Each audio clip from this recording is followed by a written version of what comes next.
I think that it's important for people coming into any form of creativity to follow their passion, okay? Because I had so many stories when I used to work in corporate about people who, I used to love playing the guitar. I used to love to sing. I played drums in a band.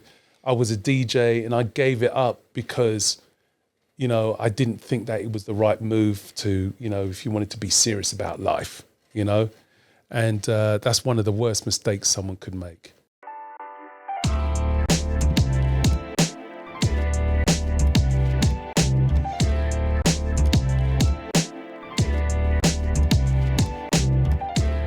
Welcome, everyone, to the Simple Conversations podcast show. I am your host, Daniel Balwager.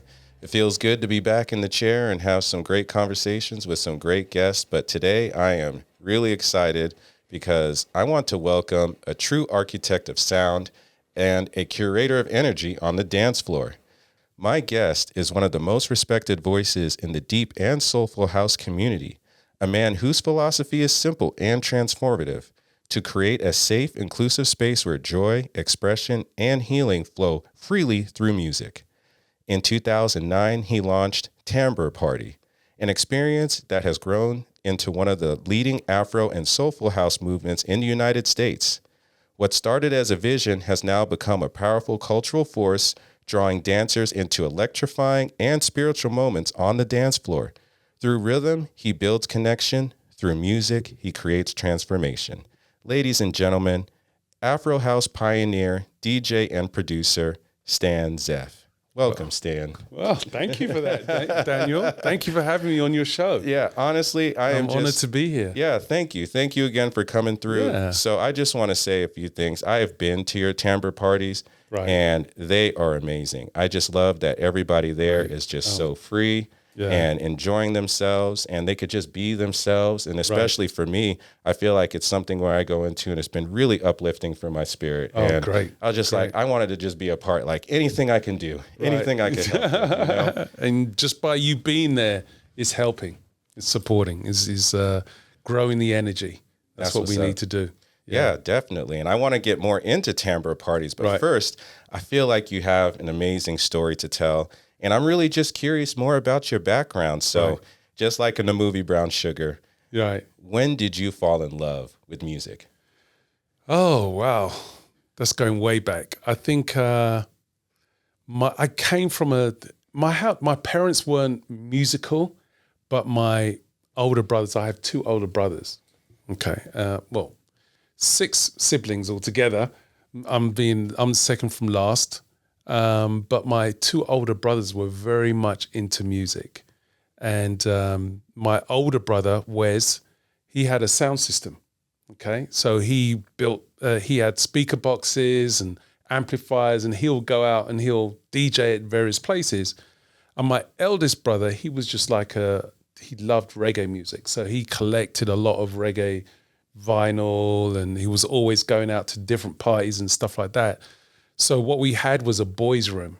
So it was 4 boys in one bedroom, and I was in a bunk bed with my younger brother, and there was 2 other beds in there for my 2 older brothers, and so they were always playing music. And my older brother Wes, he was part of a band. He used to play rhythm guitar in this reggae band.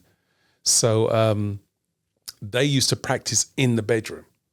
So coming in the bedroom, it was like an assault course going through drum kits and round keyboards and guitars and speakers and vinyl and stuff like that. So I was just literally submerged in music from, I would say, 8 years old, 8, 9 years old. 8 years old. Yeah. And where did you grow up, by the way? In London. In London. Yes. Okay. Yeah. All right. So in London, now living here in the States. Wow. Right. Well, my parents are West Indian. Okay. So my father was born in St. Lucia, and my mother St. Vincent. Oh, wow. That's a heck of a combination there. Right. Very close islands, but. Well, musically, what did your parents pass down to you? They loved music, and I just remember going to parties at a very young age And it was because there was no halls or clubs or anything for the older generation to go to, much like my generation. There's nowhere for us to go to. So there was always house parties, not house music, house parties. So at a young age, I would go to these parties with my parents and, eat great food, listen to music. And I used to remember just running around the house and running to the room, much like this, where they were playing music and just looking up at all these adults dancing, and I was like, wow, look at all these people dancing to the music, Did you ever grow up and think like, oh man, my parents are really cool, or they get it, or you feel like you were learning from them, or you just be like, oh, I had to actually put them on to some stuff? No, I thought they were cool within their own right. But it was, you being African, okay, if your parents are African, you grow up in an African household, although you're in America, right? So it was the same for me. My parents were West Indian, okay, and growing up in London didn't mean to say I was a Londoner as such. I was a transplant, literally a transplant from the West Indies, because the food, the culture of the household, the conservativeness and all that kind of stuff was very prevalent within my household, So church was a big thing, Christianity, and music was there. I mean, we had records. My parents always used to buy records, and they were into like calypso and country and western. They used to play this guy called Jim Reeves, which we used to love his music. It was great. So there was always music upstairs and downstairs. I remember when my cousins used to come, there was like, there's always music playing in your house, always music. And that's just how we grew up, So, I mean, you mentioned Jim Reeves, but what were your other early musical inspirations that kind of gave you that bug like, oh man, I really love listening to this artist or this genre? I think I was very much attached to calypso. People like Lord Kitchener. Sugar Boom Boom was one of my favorite tracks, so calypso was very much part of our home culture and our West Indian community as well. So I was very much engulfed in that, and also reggae music. 12 Tribes, Rastafarian movement. I just gravitated towards the spiritual concept of reggae music, and reggae music was the first real educator for me that taught me about being black, what it meant, what we came from Africa, slavery and stuff like that. I mean, of course, they weren't teaching it in schools, but it was very much within the music that was an education. Oh, that's amazing. Yeah, so people like Dennis Brown, Bob Marley, of course. There was a group called 2/7's Clash, which was very strong, percussive, rootsy reggae music that I just loved as well. Yeah. Well, where did you get the DJ bug? Was it from your brothers and seeing him perform and like seeing him live and be like, oh, I could do this? Or when did you actually know that, since you came from such an eclectic taste of music, that, the playlist or the music or the mixes you put together were actually, something you want to share with people? Yeah. Well, I think it was from my older brother, Wes, because, well, both of them really, but mainly my brother, Wes, because he, as I said, he had a sound system. So when you was a youth growing up in London, as I said, there was nothing for you to do. So you had to create your own entertainment, right? And that's where the sound systems, which was primarily brought over from Jamaica into London and throughout England. And, it was a matter of you building speakers and building amplifiers and putting it all together and then finding a hall and playing music. So that's what my brother used to do, right? And he wasn't as much technically minded as he was musically. I think I was more technically minded, but when you join a sound system, your entry point is a box boy. So you used to lift boxes. So that's what I used to do for his sound. I used to lift speaker boxes and just sit on the speakers all night, watching people dance and him play music. And at the end of the night, just pick up the boxes, throw them in the van, and then, go home. So that was my job. That was my apprenticeship, the beginning of my apprenticeship. Nice. Yeah. So when did you start noticing that people were responding to your music in a positive way and certain things you're putting together? I think when I was 15 years old, I was still at school, and I wanted to put on a party. So I went to the local community hall, and I rented it out. I rented out the community hall, and people saying, "Oh, what are you doing? Why are you doing this?" I don't know. I just had a feeling to do it, right? So I rented out the community hall. I sold tickets for 50 pence in the school playground. So at lunch breaks and at morning and afternoon breaks, I would give out flyers and sell tickets for the event, and then people would turn up, and it was great, and people was dancing to the music I was playing, and from that I was like, maybe I'm onto something big here, because people came and they were dancing, and it was a moment for me, an opening moment for me. It was like, this is really cool. I like doing this, Wow, that's awesome. And then what about the equipment? Like, when did you get your first turntable and then actually, decide to say, what, I'm actually going to put on a show? Well, for that first party I did, I think I loaned a lot of the stuff from my brother. But after that, I started my own sound system, for myself, literally. So I made some speakers. I measured out all the dimensions and got them to cut it up at the timber yard. And my mum drove me there, and we put all the timber in the wood in the car, and I made it at home, made the speakers at home, and the turntables. Back then you had turntables that were not in the plinth. Okay, it was just a turntable. So I had to build the wooden plinth for the turntable to sit in. So I built that, and I think I bought a mixer, some cheap mixer from somewhere. And that was it. I started putting all the pieces together so I could do it for myself without having to loan it from anyone else. And then I could freely play wherever I wanted to play and how I wanted to play. Well, how did your first show go? It was pretty good. I don't know if I made money. I think I might have, but it wasn't about the money. It was just about, putting on a show, and it was good. I mean, a lot of people from school came.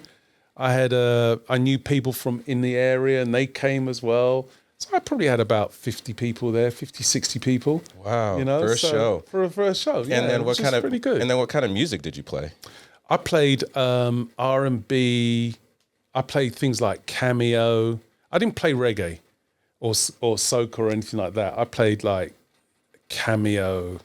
I remember they had an album called Knights of the Sound Table, Evelyn Champagne King, Shame, all that kind of stuff that was out at the time. Yeah, because was the American influence or American music a big influence in London at that time? Definitely. Okay. Definitely. Yeah. Okay. Yeah. And then the environment you grew up in, was it pretty diverse or majority black or? Well, I was actually born in northwest London, a place called Cricklewood. And at the age of 5, my father had an epiphany. He wanted to move to the suburbs of London so that he could buy a house which was cheaper, and he could build an extension on it, because he was a builder. He was a self-employed builder. So his idea was to buy a corner house, because with a corner house you had more land. So, and he built 3 extensions on this house. So originally it was a 3-bedroom, 1-bathroom, and he turned it into a 7-bedroom, 3-bathroom house in the end. So, wow. So I grew up in the suburbs of London which was predominantly a white area, you know, and so my school was predominantly white. Gotcha. Yeah. Okay. And then playing R&B for them, they was liking it, huh? Right, and they were liking it. Yeah. Later on, I went to college. I moved back into, went to college back in London, so it was more of a diverse crowd in London. Gotcha. Well, in our previous conversations that we've had before off mic, you mentioned that you started out in corporate, so I'm assuming you probably went to college, and then now you're in the working force, but you still have this love for music. Right. How are you balancing that and, trying to, build your career up and then be a DJ at the same time? It was quite difficult because I always had parallel lives. Okay, I was always interested in electronics. Okay, I started off building amplifiers and stuff like that, preamps and mixers and speakers. So it was a natural progression for me to go to college for electronics. And then I went on to do computer technology, computer science, and all that programming and all that kind of stuff. But at the same time, I was still very much into music. I collected vinyl. I was always upgrading my equipment. I was playing out, DJing here, there, and everywhere in London and up and down the country as well. So it was very difficult to balance it because I always wanted to move solely into music, but there wasn't really a career out of it. It wasn't really you really couldn't make enough money from it, right? So the money I could make from working a 9 to 5 was much more. Gotcha. Yeah. That made sense. Is that also a path where you feel like your family steered you in, where it's more of like just focus more on your career rather than the music? Yeah. Okay. I mean, it was a very conservative West Indian background. So it was like, get a trade, get your education, get a trade or a profession and stick with it, save your money, buy a house, and that kind of thing, so it was very much on that path. Did your brothers follow that same path since they were involved with music, or did they stick with music themselves? They had different paths. I think my eldest brother, Ken, he stuck with music, but he wasn't a craftsman like me or didn't have a profession like me, but he was very much in the music. And yeah, both of my older brothers, they were very much into the music scene, but they also had their 9 to 5s as well to keep them going. Keep them going. Right. Well, when you were working in corporate, did you have certain times where you felt like there's a show you got booked for, and then now it's just like, I got to choose in between work and this show?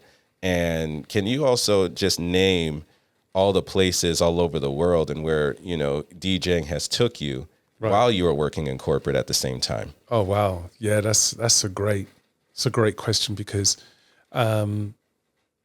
I actually came over to the States. I was headhunted by a company, by an American company, to come over to the States to work on the internet boom because it was 2000. The internet was blowing up. Everyone wanted internet on their phones and at home and stuff like that.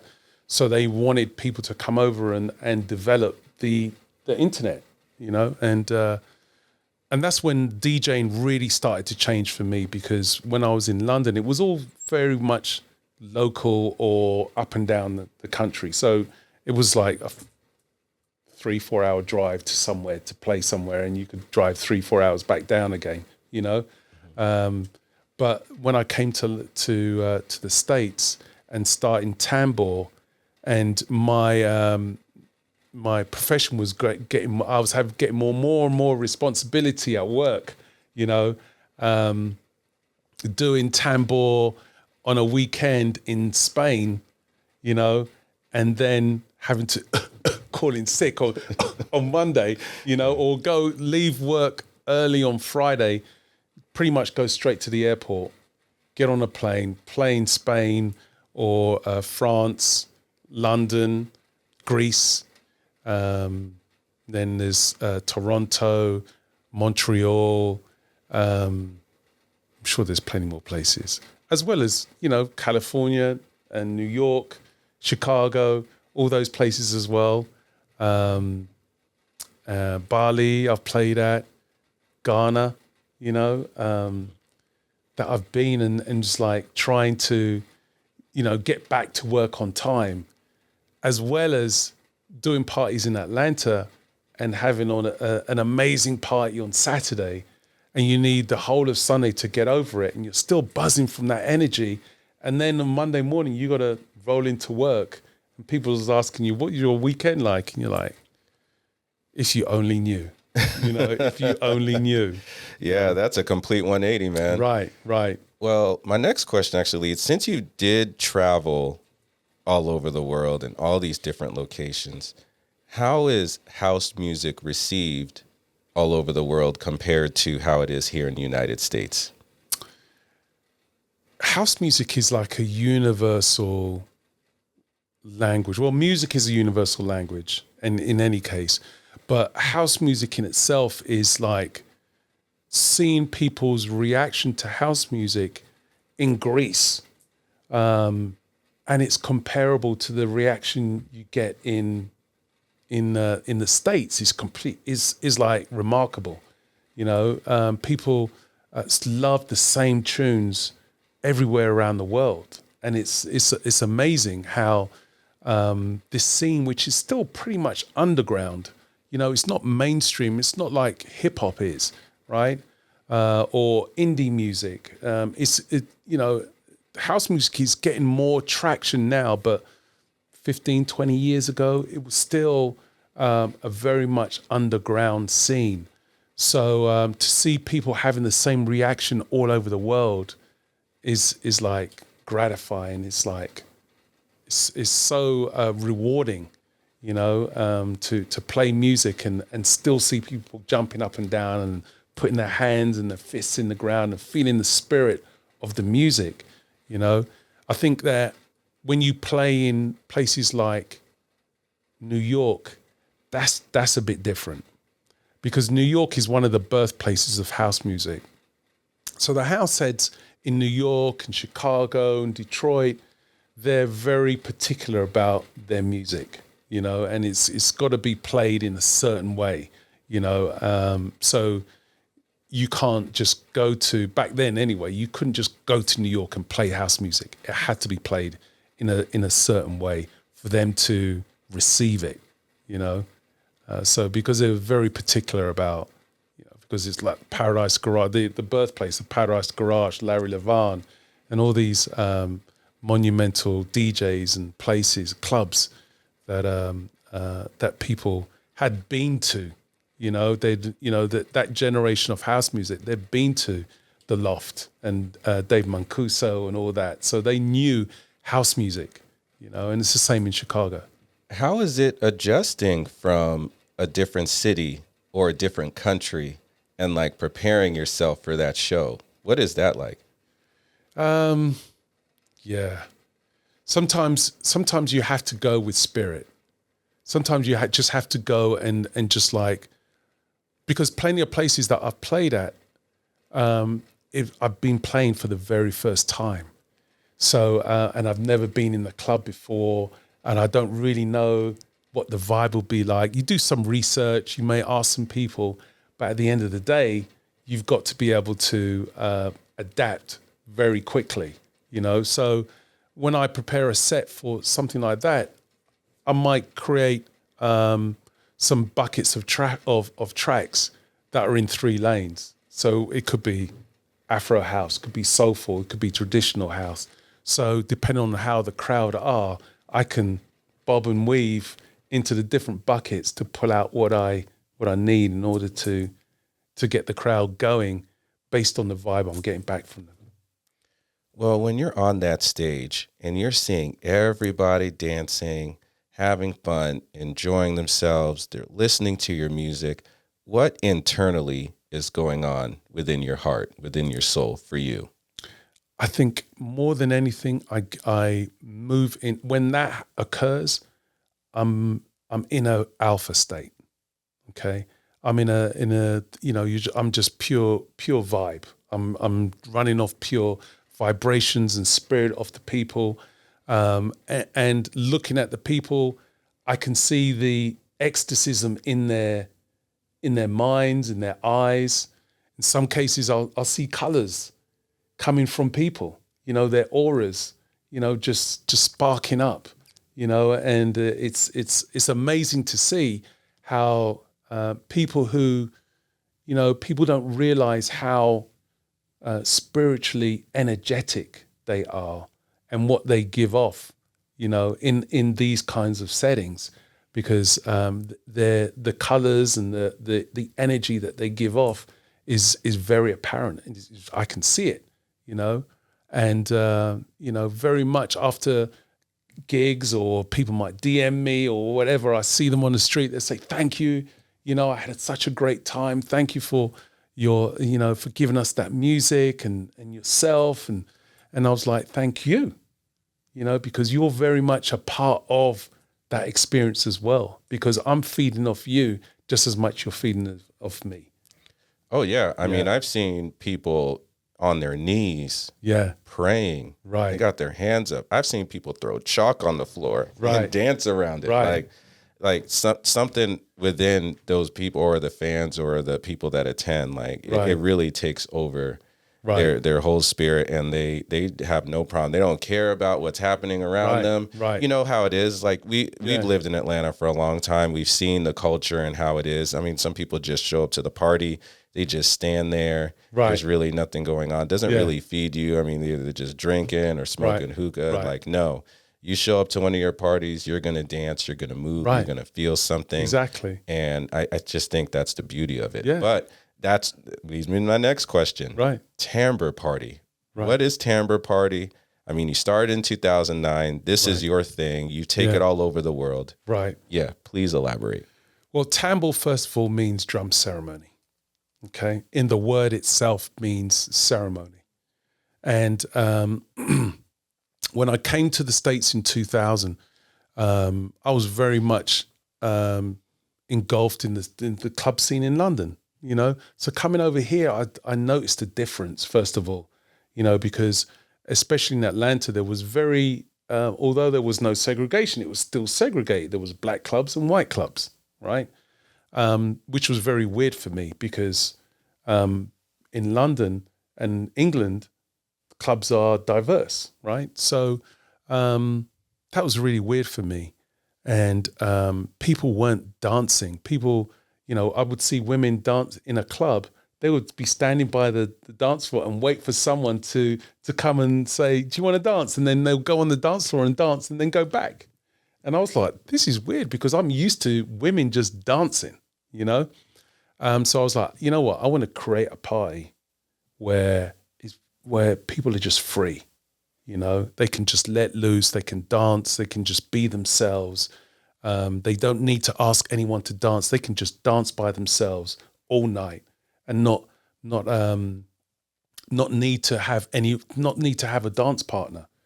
So I wanted something like that. And I was always looking for the sign, or not really the sign, but really what it was I wanted to do. I didn't know what I was going to call the party. And at the same time, I was being initiated into the Orisha culture from West Africa. So I was in Cuba doing some ceremonies, and on the plane back, I was reading this book on Orishas, and I opened a book, and the first word at the top of the page was tambor, drum ceremony. And I was like, that's what I'm going to call the party. And that's how it all started. Because the drums have always been a part of my life from a young age. I've always been gravitated to percussion, to big drums and djembes, and I was always fascinated by the drums. And in Cuba, the ceremony that they have when someone is initiated into Orisha is called the tambor. In West Africa, it's called bembe, but in Cuba, it's called tambor, the drum ceremony. And that's where you have three people playing drums, and they're called the bata drums. You have the low, the medium, and the high. And what they do is they play these rhythms for orishas, for the different orishas. So for each orisha, there's a different rhythm. And in the ceremony, the orishas come down, the spirit of the orishas come down in the room, you know? So so that is where it all started from. What really influenced me to start the Tambor Party, which isn't really a party, it's more of a ritual, you know? It's I think you can identify with that. It's a place where people can go and, you know, people dance without even trying. When they try not to dance, they dance. There's something that grabs them and makes them dance, you know, and that is the spirit of the drum, you know, the spirit of the drum, which is actually ancestral, you know, for us, you know, because the drum is the first instrument that was ever developed, created on this planet was the drum, you know. So the drum was used for ceremony. It was used to send communication between townships and villages or wherever. The drum was used, you know. So it was used for healing. It was used for celebration, you know. So it was always the drum has always been there with us. So it's a kind of remembrance, you know. The drum allows us to remember who and what we are. You know, that's why when people come to Tambor Party, they have to dance. People try and stand still, but they can't, because it's like their foot starts tapping, or, you know, their head starts not bobbing. And the great thing about it is most of the people that come to Tambor have never heard this music before. All brand new. It's all brand new to them. Mm-hmm. They've never heard it before. So people are used to, you know, familiar songs. I want to go somewhere that I know the music, it's familiar, they play it on the radio. That's not what you get at Tambor. Yeah, it's nice sometimes when you go to a party and you are familiar with the music, but me being a music lover myself, I love discovering new music. Right. And I like to, you know, be able to be engulfed in it and see how it makes me feel. Right. And then want to go and explore and find more. Right. And I feel like your parties offer that. And on top of that, I'm a terrible dancer. I don't go and I dance at any of these places. I would not say that. Yeah, but, you know, like dancing is not my first instinct, right? I mean, I can't remember the last time I really wanted to dance unless it was like in a high school or a college party, right? But for some reason, your parties have been able to bring that back. Right. Great. So what do you say to the people that, you know, when you mention that Tambor Party is a ritual, and you know, people might question that, like, why would I want to go to a party that's a ritual or this or that? Is this a cult or something? Do you ever get any of that kind of like? Never. I never get no. that. Okay. I never get that, because it attracts the people that it's supposed to, if that makes sense. Yes, absolutely. You know, yeah. It attracts the people it's supposed to. And it's like you're saying, when people go to Tambor and they're on their knees and they're you know, or they've got the talcum powder, or they're crying whilst they're dancing. Their hands are in the air and they're, you know, physically crying. No one's looking at them like sniggering, oh, look at that person over there. It's like, it's not that, you know, because everyone there gets engulfed in the vibration, you know? So people who are there, I like to think are supposed to be there, you know? And, you know, I've always, when I started Tambor, I wanted it to be a safe place for people to just go and dance and release, you know, especially women, you know, because dancing in a place, they may feel vulnerable, you know, just dancing by themselves. But when they come to Tambor, they don't feel vulnerable. They are actually able to find their spot, find their place, you know, wherever their spirit might guide them. You know, and that's where they dance. Yeah, you're definitely right about the community, because even at your parties, there's sometimes where people on the dance floor will form circles around other people and just, you know, be able to cheer on and support and be able to pour into someone who wants to just be free or dance or do whatever. And I really love that. You really hit it when you said that, you know, it's for the people that are supposed to be there and feel it, because, you know, even for myself personally, when I hear your music and I hear the drums and I hear the trumpets, I actually have a musical, band background. I used to play the trumpet. Right. I used to also play the baritone. Okay. So, I also grew up in music, but I feel like when I hear the Tambor Party, it just really feels like it brings me back to my roots. Right, like right. I feel so African, and it feels right. so good to be African, Right, and yeah. then be able to just be around other like-minded individuals exactly. who don't care and are able to just be in touch with who they are. Like, I feel like, as a society, we really need to get back to that. Yes. At some point, and I feel like your music is able to bring, like you said, that healing, that safe space, that transformation. Yeah, and that's why I said the remembrance as well is so important, because we could be in today's society and we forget who and what we are and where we're from, and we forget about our ties back to Africa, but we need something to jerk us and wake us up, and just like drop the bass, and just feel the drums and the shakere and the horns and have that running through our bodies, through our veins and waking up our DNA so that we remember. Mm-hmm. So how did you really find your voice in ATL and being able to build your community? I mean, I know you didn't just show up and be like, here's my DJ set, boom, boom, boom. Like, who are the people that, gravitated towards what you're doing and been wanting to help you and put this together?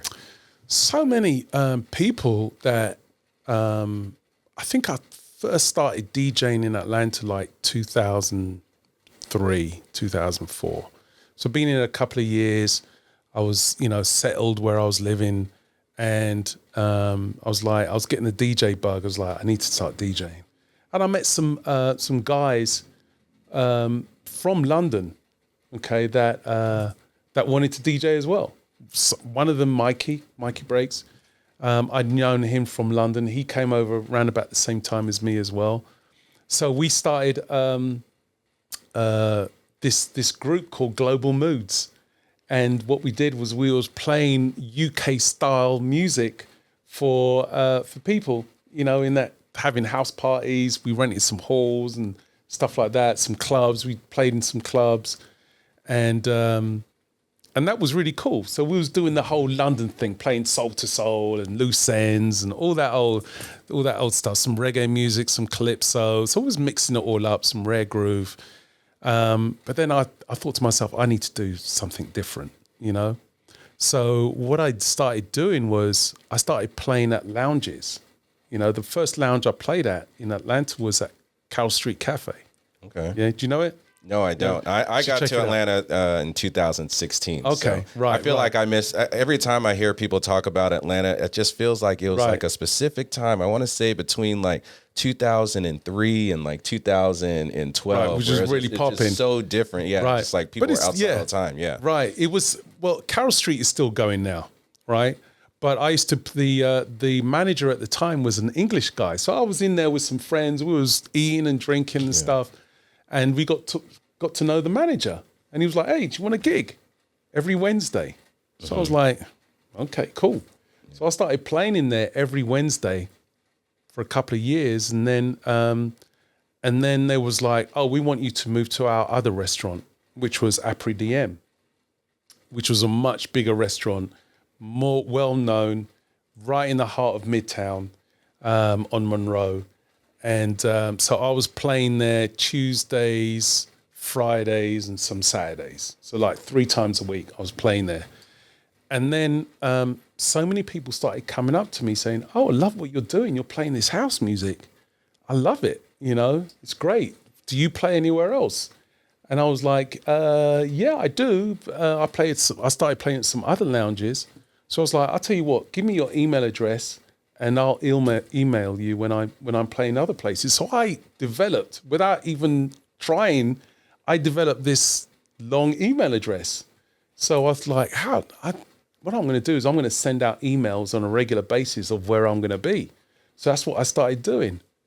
And then when I decided to start Tambor, I thought, you know what I'm going to do? I'm going to email all these people that have come up to me over the last couple of years and invite them to Tambor. And that's what I did. And guess what? majority of them came. I was like, oh, you're joking, you came. And it's like, oh man, yeah, I love your music, so I came, you know? So that's how I started. That's how I started, yeah. So can you talk about Jackie for me? Right. And what does she mean to you, and what is your relationship with her? Well, first and foremost, Jackie Tan is my wife. So actually, we got married in 2000. And before we actually got married, she became an integral part of Tambor. So she's like a social butterfly, right? She gets to know everyone, loves to talk, and very good. She's very excellent at organizing. Okay, so whereas before I used to be running around pulling my hair out, trying to do everything, organize, get someone from the door, or everything, drinks or whatever, looking after talent, everything. I used to do all of it as well as DJ, you know. But now Jackie is so integral within the Tambor culture and brand that she takes care of all of that. So literally on the day I just show up and set up my equipment and play, I don't have to worry about the volunteers, the staff, liaison with artists or people I've got booked to play, liaison with the venue. She takes care of the back end, so I can really concentrate on my creativity and not have to worry about any of that. So I think Jackie is a large part of keeping Tambor actually going, as long as it has, which is 17 years now. So 17, wow. Yeah. Yeah. And how did that love story begin? How did y'all even meet and like have this common interest, or just even musically as well? Like Right. how did y'all blend together? Well, it's the true story. Okay, we met in a plant medicine ceremony. We met in the ayahuasca ceremony. Wow. So it was actually my first ayahuasca ceremony. Wow, first one. My first one. Okay, And I was like lying down out of it completely. And I heard someone singing. And the place was dark. It was really dark. It just had candles. And so I sat up and I was like, who's singing? I don't know who's singing, but their voice is so beautiful. So I figured out that it was Jackie who was singing, but she wasn't there at the beginning of the ceremony. She came later.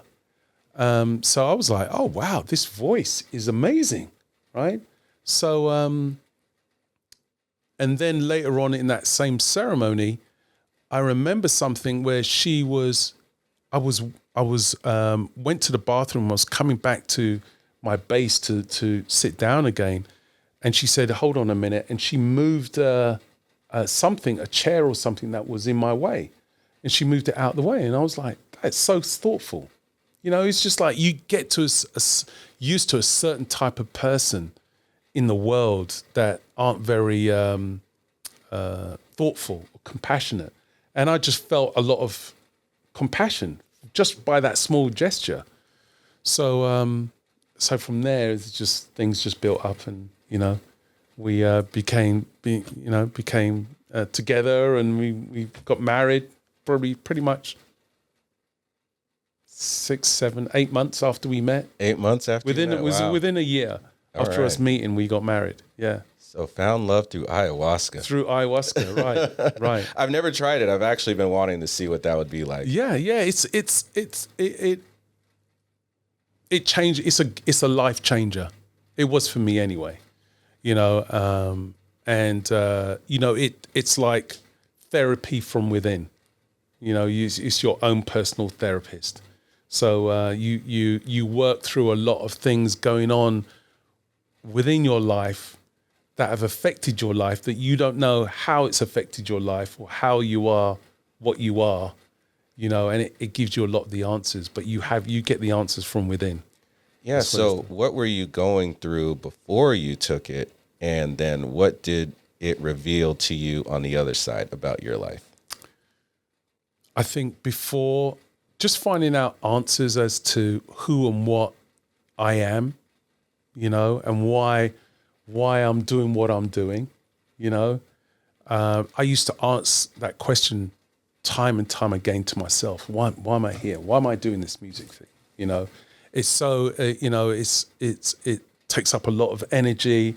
You know, you get really tired, you get burnt out, but you still keep pressing on, you know, and I wanted to find out the answers to that.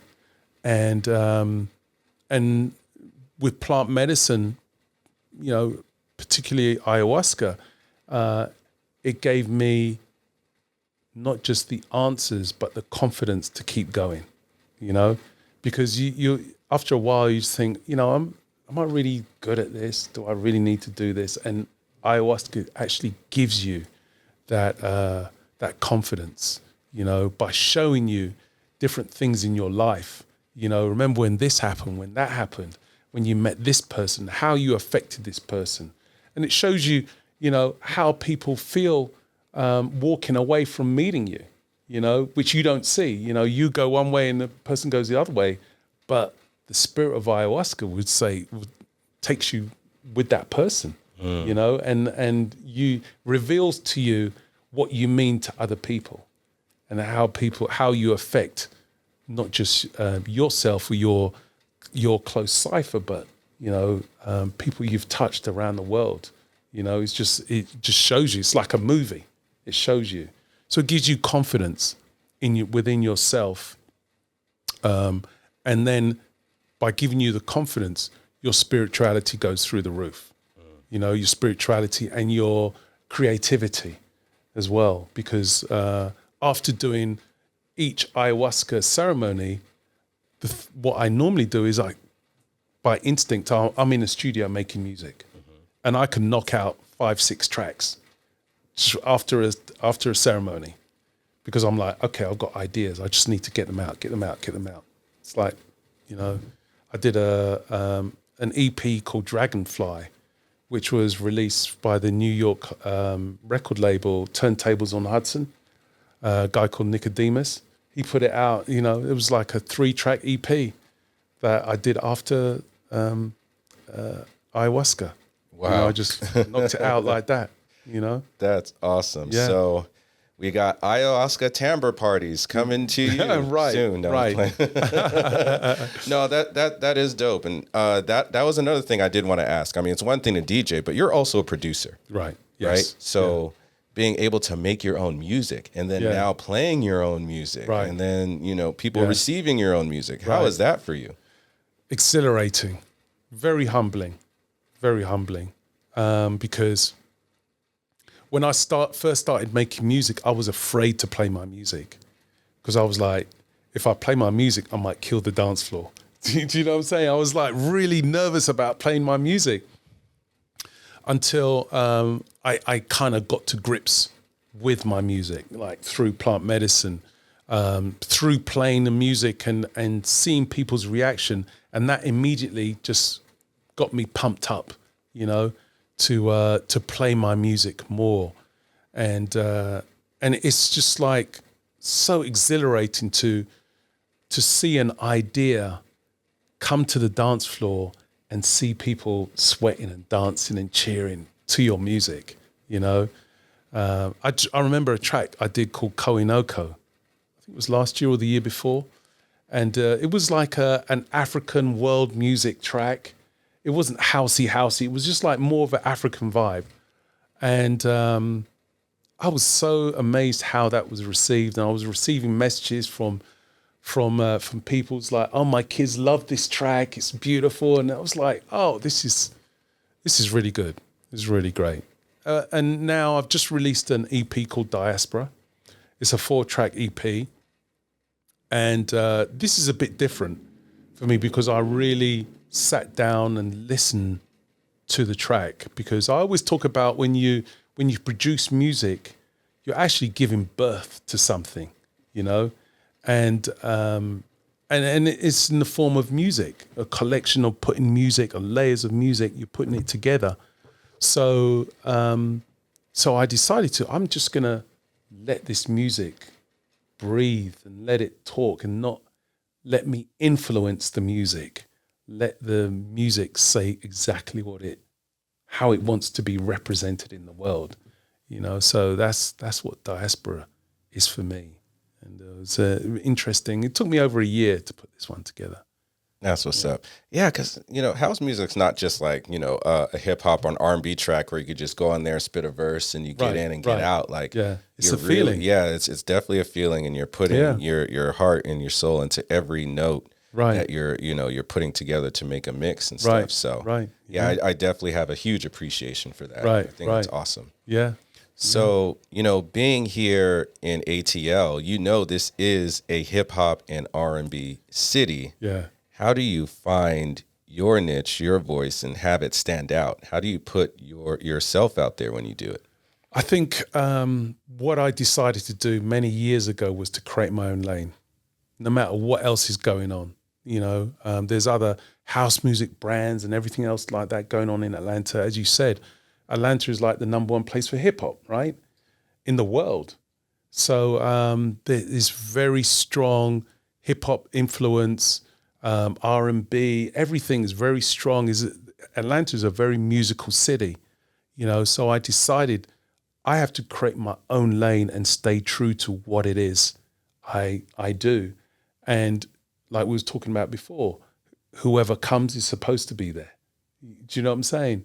It's like when you create the lane and the universe sees that you're creating, you're doing things that you truly want to do, and what you're supposed to be doing, what your purpose is, your mission is on the planet, then the universe will gravitate people towards you. And that's what I've seen. Living here in Atlanta, have you been able to collaborate with other DJs and that have a similar sound like yourself, or, being able to build a community outside of the hip hop and R&B genres? Yeah, I think that, what Tambor does is very unique.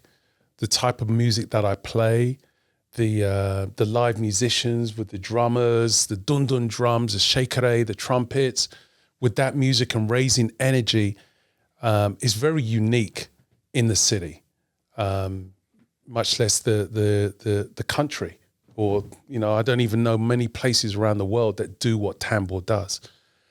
So it's very unique, but still I involve local DJs. In the past, I always used to bring in DJs from abroad or other places, but now I concentrate on local DJs because I truly believe in the talent that we have in this city, and so I involve DJs like Cash, Scott Houston, November Rose, Salah Nance, who play similar music, but it's not Tambor, which is good because it gives an alternative vibe to the party, And there's a kind of reciprocation as well, where I would play for Salah's ATL weekend or one of Cash's parties, and I'll play at Soul Dance for Scott Houston. So there's a reciprocation. So, and I'm furthering out my catchment of DJs. So I'm involving more DJs, and I truly believe that it's important to identify new DJs and bring them under the Tambor banner and see, so people can see that they're playing at Tambor. I think it's important for the whole DJ culture. So is there some sort of like DJ coalition that all of you guys are a part of, that you guys share ideas or, come together in certain events? I mean, I know that you, like you said, it's like a reciprocation stepping into different people's atmospheres. So, right. Is there something where maybe on the business side where you guys all kind of like collaborate and share ideas? And not really, things? To be honest. I mean, we've talked about it before years ago. There was a club called Wild Pitch in Atlanta. That was I think they closed like 2018, something like that. And they were open for about 4 years. And they were like the heart of house music in the city. And they were getting DJs together to create some kind of coalition, but it didn't really work out at the time.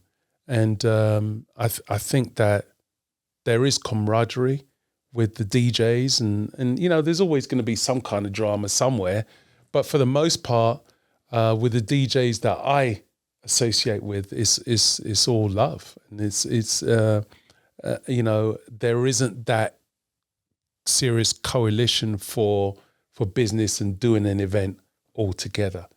Maybe something that we need to look at.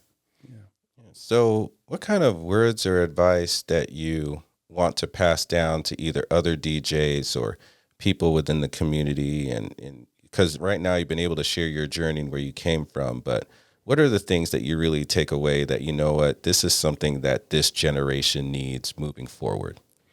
I think that it's important for people coming into any form of creativity to follow their passion, okay? Because I had so many stories when I used to work in corporate about people who, oh yeah, I used to love playing the guitar. I used to love to sing. I played drums in a band. I was a DJ, and I gave it up because, you know, I didn't think that it was the right move to, you know, if you wanted to be serious about life, you know? And that's one of the worst mistakes someone could make, you know? So once you decide to be a creative, maybe a DJ or whatever, to follow that passion and just truly find out what it is that you want out of DJing, why you want to DJ, why you want to be an artist, why you want to be a writer. What is it? Why are you doing it? You know, are you just following the fashion? Are you just following the peer groups? Or are you doing it because it's something inside of you that's really giving you that energy to do it? And once you feel that there's an energy that makes you do it, then you know, find out where your niche is, okay, where your lane is, and stick to it. You've really got to stick to it. The other part is very important, to have some form of mentor, okay? There's apprenticeships have always been something that, if whatever walk of life you're in, you always need to have some kind of apprenticeship. And I think today, so many people are jumping into the arts, okay, without any formal training. You know, it's easy to be a DJ. Yeah, you can buy a controller, you can buy music, and you can put a playlist together, but that doesn't make you a DJ. Do you know what I'm saying? It doesn't teach you how to connect to the crowd. It doesn't teach you how to read the crowd, you know, and that's even more important than playing the music, because once you understand that, then playing the music becomes so much more easier. So find a mentor, you know, and do an apprenticeship. You don't have to jump out there and DJ, you know, take your time. You know, I remember when I was, you know, a teenager, I used to have a stack of records that I used to be up in my bedroom for hours upon hours and just playing music, just playing. And it wasn't because I thought, okay, let me practice or whatever. I did it because I loved it. And there was an internal energy that gave me the energy to keep going. Do you know what I'm saying? So so I think that it's important to do your apprenticeship, and no one becomes a master overnight. No one. Okay. You've heard of the 10,000 hours, right? Yes. Right. And that applies to everything in life, you know? So there's people thinking, oh, okay, I can just jump up and I can be a DJ and I'm going to be a really good DJ. And you've been DJing for 6 months. It doesn't happen like that. It's like you can't be an artist, you know, a graphic artist. You can't be a writer. You can't be a video producer, what you do, right? It doesn't happen overnight. It doesn't happen in 6 months, okay? You have to look at doing your 10,000 hours. It's so important, you know, and being serious about it. And once you do the 10,000 hours, then, of course, what they used to call in the olden days, you become a journeyman. And the journeyman is the man that travels around the world doing his craft or his art or whatever, because he's done the 10,000 hours, the 4, 5 years, 7 years of apprenticeship, you know? Mm-hmm. And I think that's important for people to latch onto and to realize and to find a mentor so you can do your apprenticeship and you can come out the other side as a master, you know? Yeah, It's so important. absolutely. Yeah. Yeah, from my experience, working in television, graphic design, I feel like I just really threw myself into it and, figured it out. Yes, definitely put the time in, but, Right.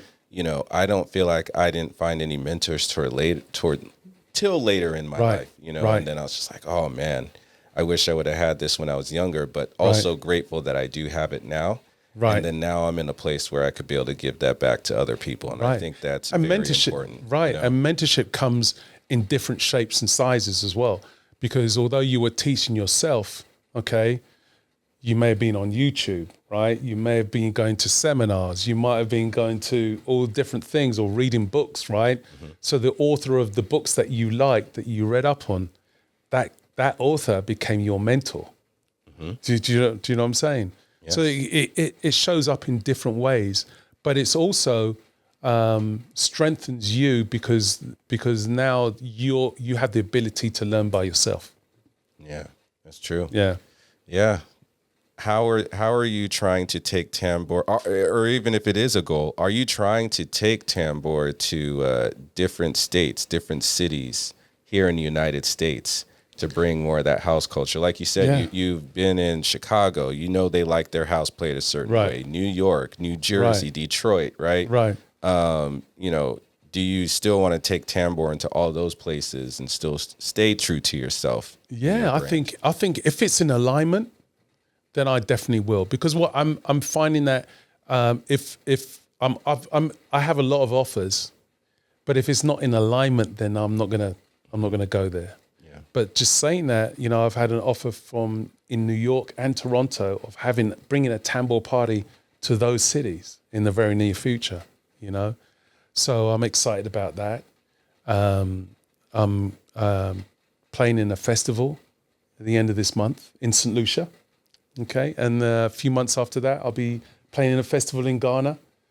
So I'm still taking the Tambor vibration around the world. And of course, I've done cruises, did the cruise down the Nile in Egypt. 200 people. That was a Tambor cruise, and Royal Caribbean cruises around the Caribbean as well. So I've done all those types of experiences, and I want to carry on having those experiences as well as keep making music. Of course, that goes without saying. So yeah, and also I'm aligning myself more with the local city, Atlanta City, and doing events for places like the High Museum, and City of East Point, Fulton County as well, where they want Tambor to come and curate the vibration experiences for their people. So they have us come in and curate experiences for them. Where can people find you? Instagram, tamborparty.com, or Stan Zeff Official.